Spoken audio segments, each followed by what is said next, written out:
సక్రమంగా పనిచేస్తుందంటే మంత్రి, ముఖ్యమంత్రి వాళ్ళ డైరెక్షన్స్ ఆ స్థాయిలో ఉన్నప్పుడే. లేదంటే ఒక డైరెక్షన్ లేనప్పుడు ఖచ్చితంగా అపసవ్య దిశలో వెళ్ళే ఛాన్సెస్ ఉంటాయి. దీనికోసం ఏంటంటే ఆ విద్యార్థులకి అవసరమైనప్పుడు క్యాష్ ఇవ్వడానికి కావచ్చు, ఏదైనా నష్టం జరిగినప్పుడు ఆ కుటుంబానికి అండగా ఉండటం కావచ్చు.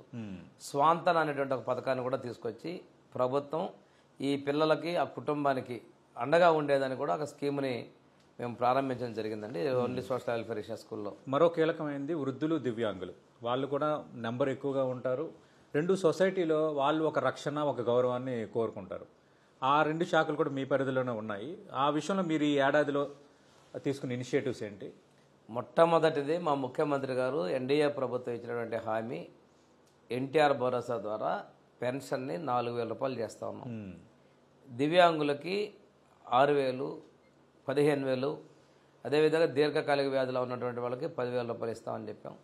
ఎన్నికలకు ముందు 3 నెలలు కూడా కల్పిస్తామని చెప్పాం. ఆ రోజు అందరూ కూడా అవహేళన చేశారు. చెప్పిన మాట ప్రకారం మేము పూర్తి చేయడమే కాకుండా మా ముఖ్యమంత్రి గారు 1వ తేదీన పేదల సేవలో మా ప్రభుత్వం అనే కార్యక్రమం ద్వారా ప్రతి ఒక్కళ్ళ కళ్ళల్లో ఆనందాన్ని చూస్తూ వాళ్ళకి అందిస్తూ ఉన్నారు. అది నా శాఖ పరిధిలో ఉన్నటువంటి దివ్యాంగుల విషయంలో కావచ్చు, నా శాఖ పరిధిలో ఉన్నటువంటి వృద్ధులకు కావచ్చు, ఇది మేము అందిస్తున్నాం. అంతా వాళ్ళకి సంబంధించినటువంటి సీనియర్ సిటిజన్స్ డే కూడా అంతకుముందు 19కి ముందు జరిపారు. మధ్యకాలంలో పట్టించుకోలేదంటే ఆ డే జరిపించాం.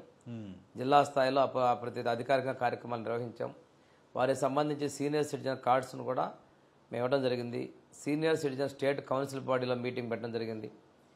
ట్రాన్స్జెండర్స్ విషయంలో కూడా వాళ్ళ బోర్డుతో ఏర్పాటు చేసి ఆ మీటింగ్ కూడా పెట్టి వాళ్ళ యొక్క వెల్ఫేర్ సింగిల్ పర్సన్స్గా వాళ్ళు ఉంటారు కాబట్టి ట్రాన్స్జెండర్స్కైనా సింగిల్ పర్సన్ కార్డు ఇవ్వడానికి కూడా ముఖ్యమంత్రి గారు రేషన్ కార్డు ఇచ్చేదానికి ఆమోదం తెలపడం జరిగింది. సీనియర్ సిటిజన్స్లో కూడా సింగిల్ పర్సన్స్ కూడా కార్డ్స్ ఇచ్చే విషయంలో ప్రభుత్వం నిర్ణయం తీసుకోవడం జరిగింది. వారి యొక్క ఆరోగ్యం వీటన్నిటిలో శ్రద్ధ తీసుకోవడంతో పాటు 15 వృద్ధాశ్రమాలని కేంద్ర ప్రభుత్వంతో సాధించుకొని రావడం కూడా జరిగింది. ఇది ప్రభుత్వ అధీనంలో నడుస్తాయి. అవి ఆర్గనైజేషన్ ఎన్జిఓస్ అన్నా వాటికి ప్రభుత్వం నుంచి అనుమతులు తీసుకొచ్చాం, నిధులు తీసుకొచ్చాం. ఈ సంవత్సరం మొత్తం ఉన్నటువంటి స్కూల్స్లో తెలుగుదేశం ప్రభుత్వంలో ముఖ్యంగా చంద్రబాబు నాయుడు గారి టైంలోనే ఓవరాల్గా ఇప్పటివరకు ఉన్నటువంటి 40 వరకు మేము తీసుకొని రావడం జరిగింది. ఈ 10 నెలలు అంటే ఈ సంవత్సర కాలంలోనే 15 తీసుకొని రావడం జరిగింది. అదేవిధంగా దివ్యాంగుల కోసం 200 ఎకరాల్లో దివ్యాంగుల స్పోర్ట్స్ స్టేడియం కోసం కూడా వైజాగ్లో తీసుకొని రావడం జరిగింది. అలింకో ద్వారా దాదాపుగా 15,000 మందికి మనం వాళ్ళకి కావాల్సినటువంటి పరికరాలను కూడా ఇవ్వడం జరిగింది.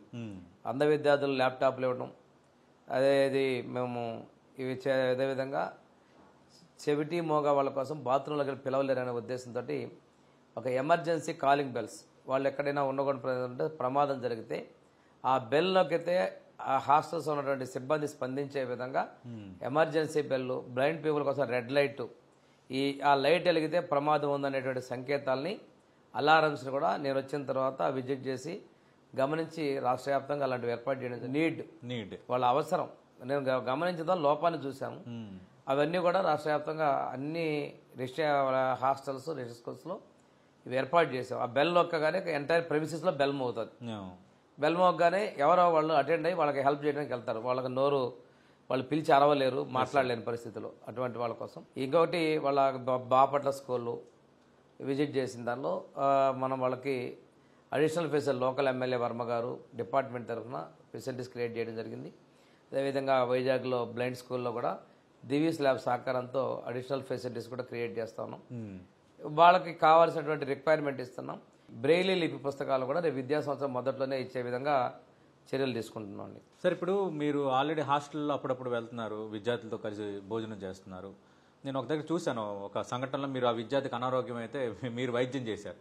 అంటే అలాంటివన్నీ చూస్తున్నప్పుడు, అలాంటివి చేస్తున్నప్పుడు ఏమనిపిస్తుంది సార్ అదే ప్రజాసేవకుడిగా? సేవ చేసేటువంటి అదృష్టాన్ని, అవకాశాన్ని మా ముఖ్యమంత్రి గారు కల్పించారని చెప్పేసి నాకు అనిపిస్తూ ఉందండి. వారు ఇచ్చిన దానిలో తెలిసి కానీ తెలియక కానీ ఎన్నో కుటుంబాలకి మంచి చేసే అదృష్టాన్ని మా సీఎం గారు కల్పించారు సార్.